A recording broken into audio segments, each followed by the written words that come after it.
6 years now, rugby is being used to bridge together countries through education.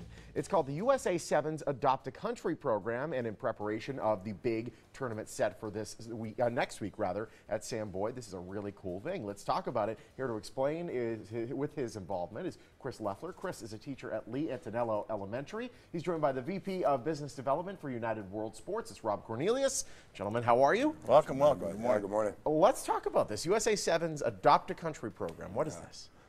Go ahead. Well, it's a program we created 6 years ago in effort as a local company here that's doing an event in the city. How do we embrace our students and our city as an event company? And you know, the biggest thing with a global event like this is how do we stimulate our kids and how do we get them involved?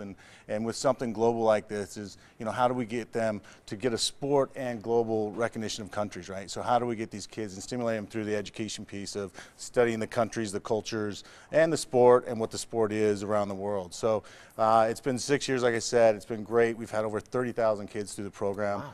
Yeah, it really has been amazing, and this year we grabbed a great title sponsor with HSBC as they do it on a global platform. So this thing we started 6 years ago with Chris as one of the big supporters has become really a global thing for us. And you know, Chris, as I said, we're mentioned right now, just got back from Kenya 3 days ago. What? So, yeah. How's the jet lag? Yeah, I'm still working that out. One of the flights was 18 hours, and wow. I'd never been on a plane for more than maybe 4 or 5 going across the United States, so that was a bit interesting. But to back up what Rob said, it's been absolutely an honor and a pleasure to be part of this program because of the difference it does make to children, using sport really as the delivery to talk about the culture, but to talk about also life skills that are built into the sport of rugby. Unlike any other sport, and those of us that have played sport, other sports, can relate to the honor and respect that is built into this culture. It actually has a culture that goes with the sport. And when you teach children about that and they embrace it, it inspires them to play the sport the way it's meant to be played, and then to inspire them to carry themselves in that same kind of honor and respect throughout their life. So it makes a huge difference right away in the schools, in the classroom, but also in the community. And it's so cool to hear that you actually go out to Kenya rather than just Skyping in saying, nice school, goodbye. Yeah. So tell us about the sister school that's in Kenya that you've adopted. Yeah, that would be St. Teresa's. St. Teresa's all-girls school in Nairobi. You know, despite all the challenges, I mean, we're talking they call it now the Mathare slums of Nairobi. The girls, they come from some tough challenges, but once they're in that school and doing what they do and doing it well, you can see that they really do embrace, you know, the values, the faith, everything that works there, and it's making a difference. And these girls, you know, they have their hopes and dreams like our children do of becoming, you know, business leaders and having their own business or whatever else, and they know that they can do it through education.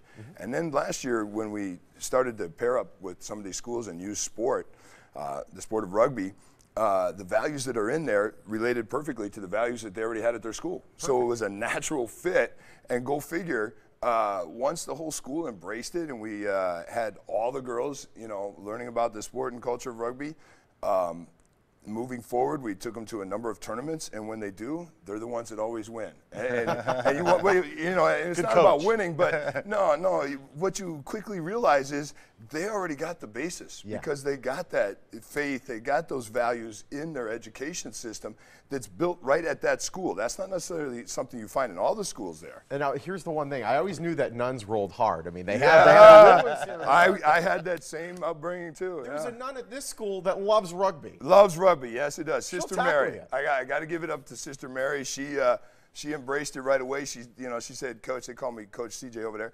They said, she said, I really want to learn the sport because I see what a difference it's making to the girls. So she would show up, you know, outside of her class time or whatever to get the training necessary to become a coach. So when I left, there was her and another teacher that are full-time there at St. Teresa's that are now also rugby development coaches. So it's great, something to be proud of.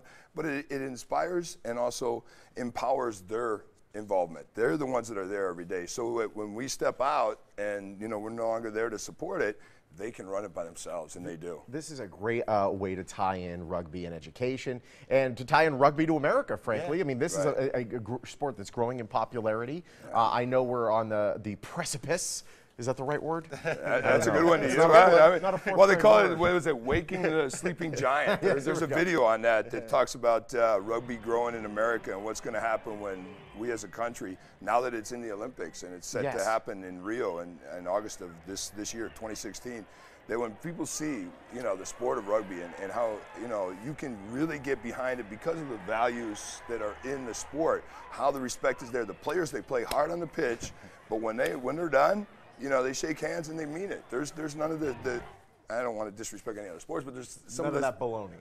Thank you, sir. I appreciate that. Thank you. It's a very good lunch meat. Before we go, let's talk about this event that's going on. USA Sevens having an international get-together here. We have 30 seconds. 30 seconds. We have 16 countries from around the world. All your Olympic teams coming in. Again, our kids are going to meet the Olympic athletes, and we're building Olympians here in town because USA is going to be there. We're going to Brazil. We're looking great, the team. We should have 90,000 fans over the weekend. We've got a beer, wine, food festival, food from around the countries. You got costumes, you got sport, you got entertainment. It is an amazing weekend for your friends, your family, everybody.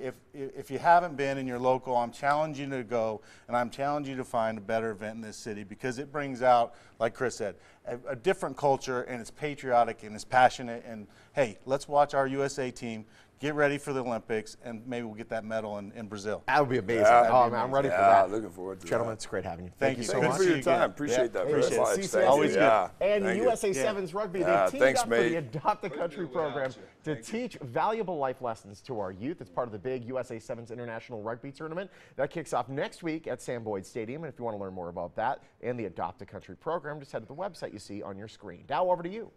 Thank you.